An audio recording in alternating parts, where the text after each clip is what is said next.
Hey, 你好，你怎么样? We did a 30-day update on this tank like 30 days ago, and here we are. It is now wildly overgrown again.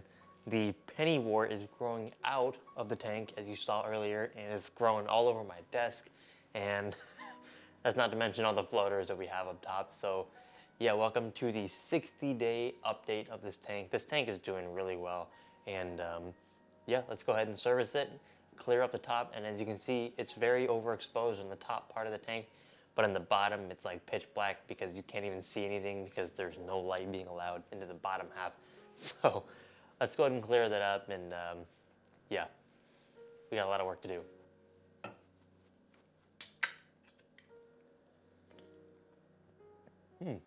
You might have already seen the Pennywort that is growing out of the tank and all over my desk. Doesn't that just look absolutely magnificent? Before we do anything crazy and obstruct it completely, here is a little handheld walk around so you can see this tank in its entirety, just to see how much it's really grown. I mean, as you can see, there's duckweed stacked up on top of itself, and that's not to mention the Brazilian Pennywort that is growing across my desk. So, oh, this is gonna be tough.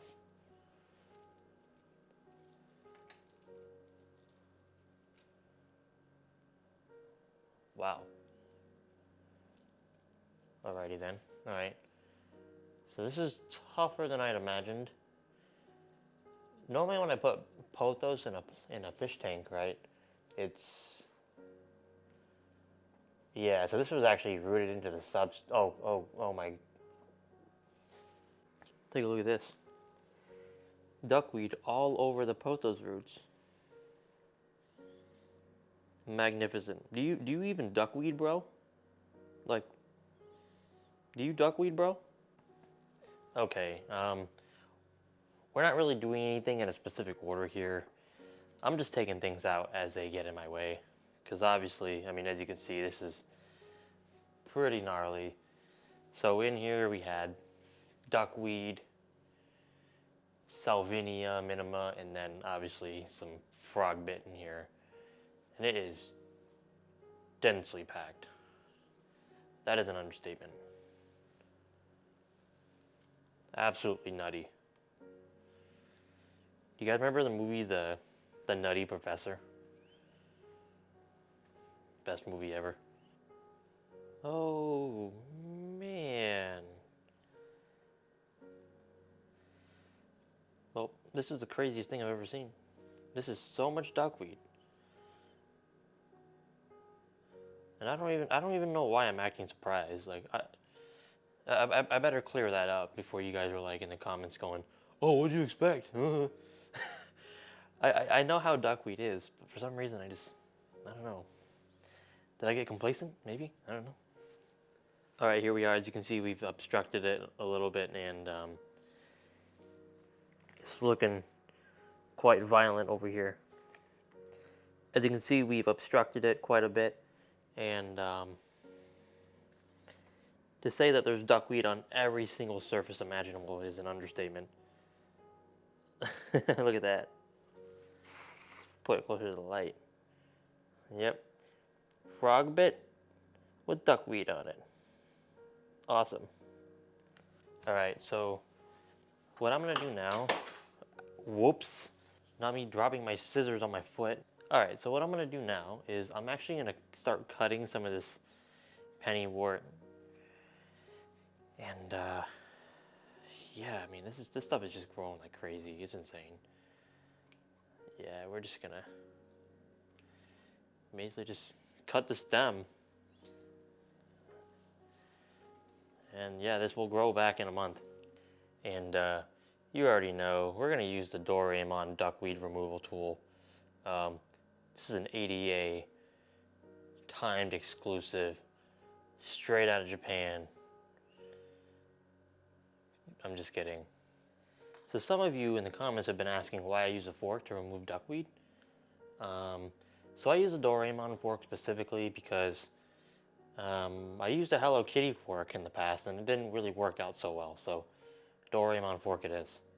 Comb picks up more duckweed, but I like the fork specifically for tighter spaces, especially when I'm trying to comb through plants. As you can see, we have this dwarf Sagittaria on the top, and the fork just kind of combs through it, you know what I mean?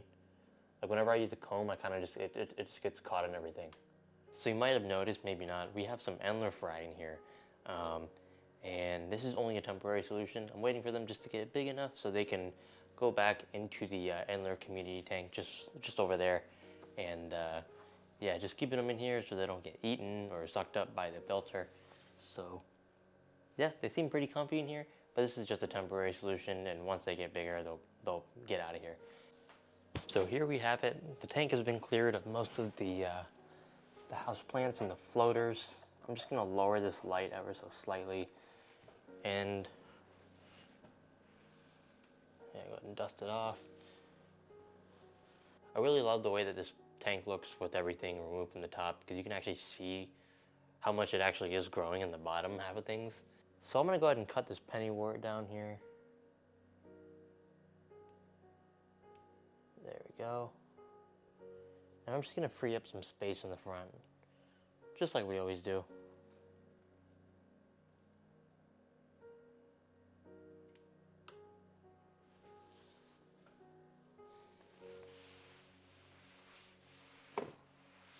All right, so here we are at the Asparagus Fern Island feature, whatever you want to call it. And this section of the scape has always been sort of a wild card, and I don't really know how to explain it, but this plant has never really flourished itself. But that being said, the root system has always been really good. And as a matter of fact, the roots actually are going into the sand down below. So this plant is healthy, all things considered, I guess. But then this Taiwan moss that I had around here, as you can see, is starting to turn kind of brown. And that's because it's kind of mashed in with aqua soil and sphagnum moss. And I think this Taiwan moss was kind of not doing too great from the start because, I don't know, maybe it just wasn't immersed properly, or it wasn't, what do you call it, acclimated properly to the immersed environment. So what we're gonna do is here I actually have some more Taiwan moss. However, what makes this different and what makes this special is the fact that I was actually very intentional about having this in open air more so than the original Taiwan moss that we put here. So this stuff, I had it in open air for much longer in my bin, and if my theory proves to be correct, it should be more robust. And yeah, so we have a bunch of this stuff, and we're gonna go ahead and glue it on up here, and hopefully that ends up working in our favor. We'll see. So nothing crazy here, just using good old super glue. And yep, a little bit goes a long way. And just to round things off and make them look more natural, we're just gonna go ahead and cut off sort of the rough edges. And it should kind of grow back nicely in its place, hopefully, anyway. But yeah, you know, I've always struggled with moss. I can't say I've had the easiest of times with moss, if I'm going to be completely honest. That's not to say that I haven't had luck with it. I find that moss always does really well when I least expect it. And then whenever I'm very intentional with how I want it to grow, it does the exact opposite of what I want it to do. So let me know in the comments below, are you good with moss, or are you kind of like me? You just don't know what the heck you're doing. So there we have it. It's looking a lot more cleaned up and more mossy, if you will. So hopefully this ends up working out. I'll be sure to spray it and use some dew fertilizer and whatnot, but yeah, stay tuned. As you can see, the micro sword here is really standing quite tall now. It looks really nice. It's nice and dense, and I think it looks really awesome. As you can see, the micro sword is, we planted it on the right side here, and the runners now span the entire back side of this tank, which is just awesome. It looks beautiful, and given more time, it's only going to continue to get more densely packed here.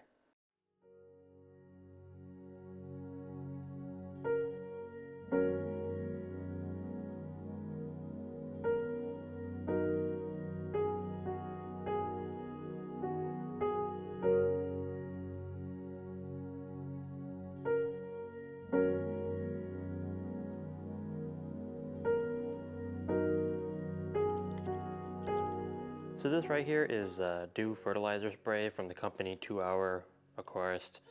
This stuff is solid and basically uses for all of your immersed stuff. So I'm going to go ahead and spray it on the Taiwan moss here.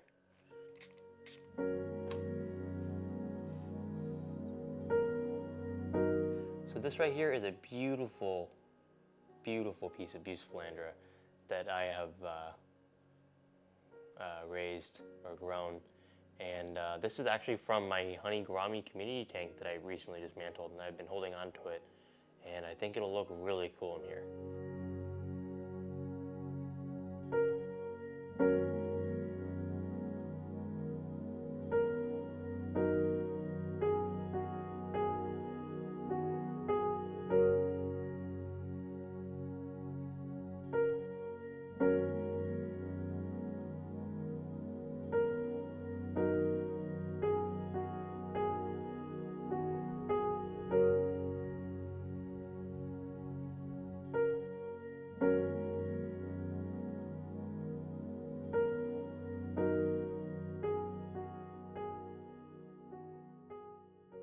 Alright folks, it is the next day, and there's a few more things that I want to do with it before we call it quits, so let's get to it.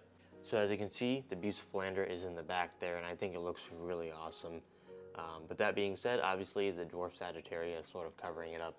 So just like last time when we were doing maintenance on this tank, I want to trim all of the runners in the front here, and that should make it a lot easier to see. And see a little ender fry in there. See if it'll focus. And as always, when uprooting plants like this, be sure to take your time. Do not rush this process. And most importantly, have a good time. So yeah, I'm just going ahead and cutting the runners here, and then I'll pull up these Dwarf Sagittaria plants one by one, very slowly. Yeah. I'm not gonna lie, I'm kind of regretting this decision. I'm gonna follow through with these plants up front here, and then I'm gonna leave the rest of this plant alone, actually.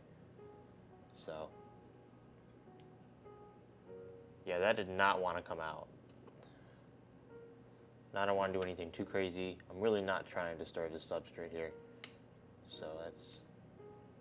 And we're just going to go ahead and do a loose trim up top here. Nothing crazy.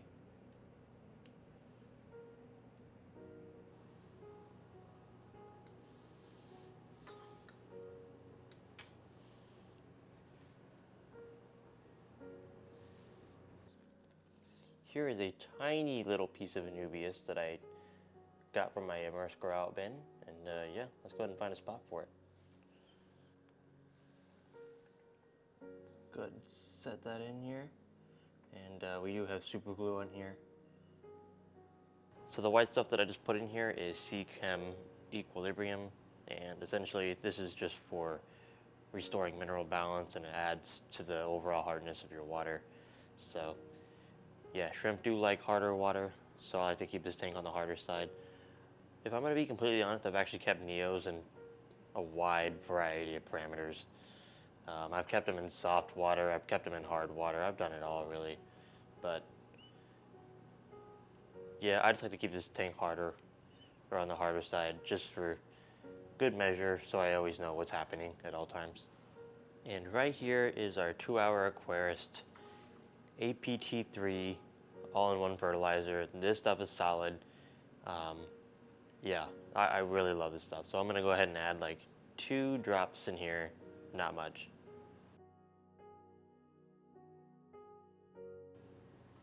So right now, I'm just gonna put some Salvinia in here. This time around, I think I kind of want to do just Salvinia and nothing else on the top. See how that plays out. And yeah, I'm just gonna give it a couple of days to let the water clear up and let the Salvinia take hold, and I'll show you all what it looks like.